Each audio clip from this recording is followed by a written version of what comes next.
Welcome to the Wicked Gamer and Collector, welcome back to the YouTube channel. So in today's video it's time for the Pocket 2. This is more like a Nintendo Switch lookalike device that can play some Famicom games. So I picked this up, I didn't really pick it up, it was a fellow collector who sent it to me, and no, it was not for free. But so what are we going to get? It's an, let's say, more a plug and play device, or a small controller where you can plug in Famicom games that you plug into your television, or basically a console plug and play, whatever. It comes with 103 games built in.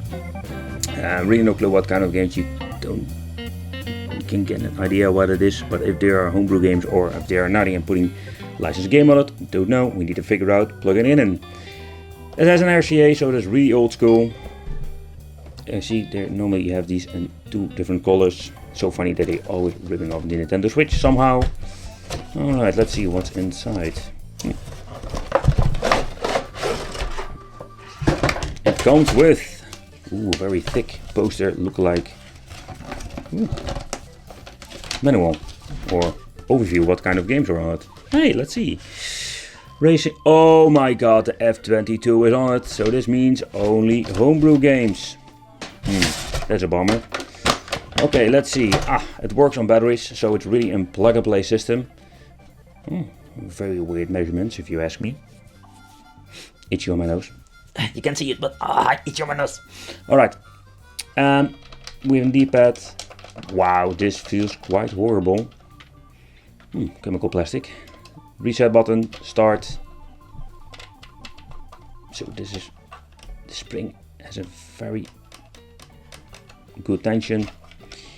AV outline over here. I forgot to put the cable in it, but nevertheless I have one. It's a smaller jack version, and let's see what we have here. This one even needs four AAA batteries, so we're going to put them in. This is what we're going to get. Let's find out if it's working. Alright, so batteries are in. It was a freaking nightmare to put them in. Let's power it on. Let's see if something happens. And yes indeed. We're having all of those homebrew games that you can find on a lot of systems nowadays, because they are not naughty anymore. No. Balloon shoot. So I can tell you already, the games are not the best. No, this is what you're going to get, people. 103 crappy games. Only there's one game that's pretty cool, that is F-22. Yeah. The signal output is decent. Oh yeah, the D-pad itself, it's pretty horrible. I don't think it's a very good D-pad.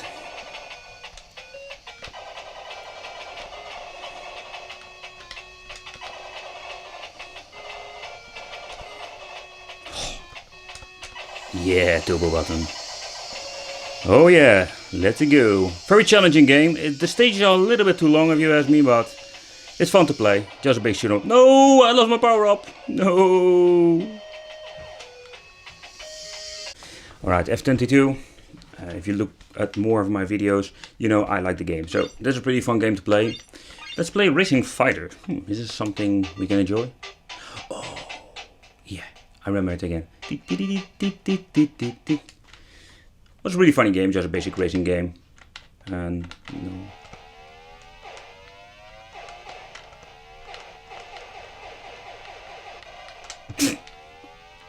pretty basic.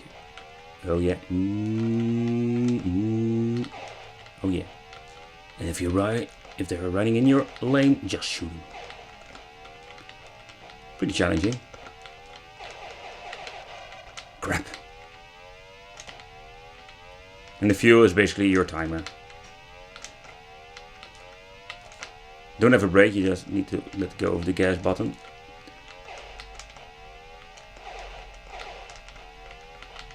Okay, come on, I can do it, I can do it. There's no background zone.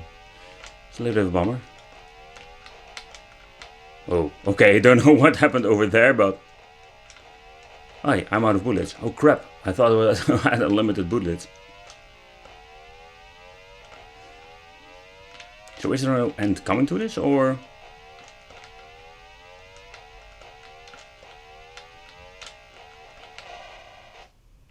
Alrighty then.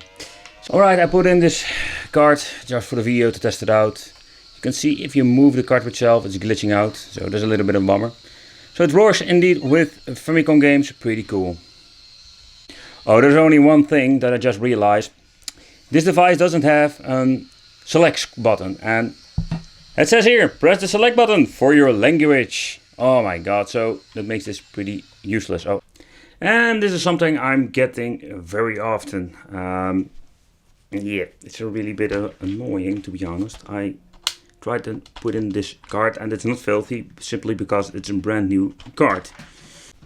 And yes, it works. Oh yeah.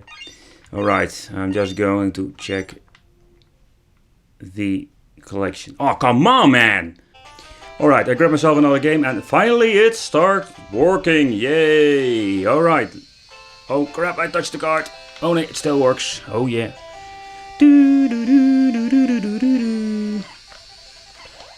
Oh, I must say, the funny thing is, if you're holding the system, it feels very comfortable. It's very thick, so.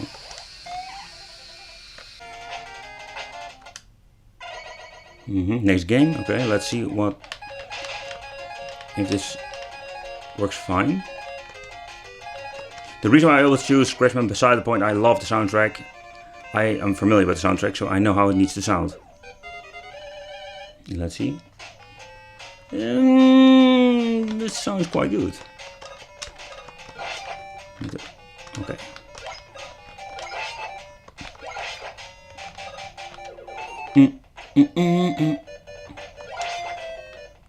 Still have this idea, it sounds good, but a little bit different.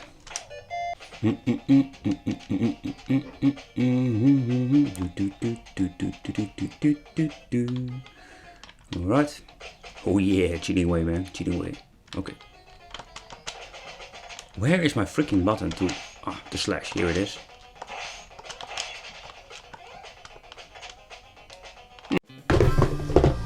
Alright people, for the final conclusion, what do I think of this? The idea behind it is pretty funny. Yes, you have this, let's say this plug and play, pocket play or Famicom play. Pretty cool.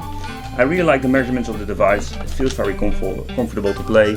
But the D-pad, it's not great. And missing out the select button. So, beside the point, you need to, let's say if you want to play together with a buddy, that is not possible. So you don't need the select button for that. But if you need to go to the options, or for example, you have this card that needs select button, otherwise you cannot play it.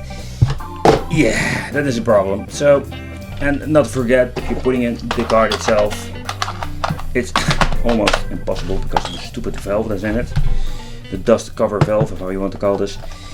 When you slightly move it or you wiggle too much with the wiggle with the system itself, it will freeze and will glitch. So, in overall, it's a funny product, but it is not very great. Fun to collect, but really to play for a long time. Nah. Alright, well, thank you for watching. Don't forget to subscribe to the channel, hit the little bell. And if you like some gameplay, check out the Wicked Gaming channel. Let's go.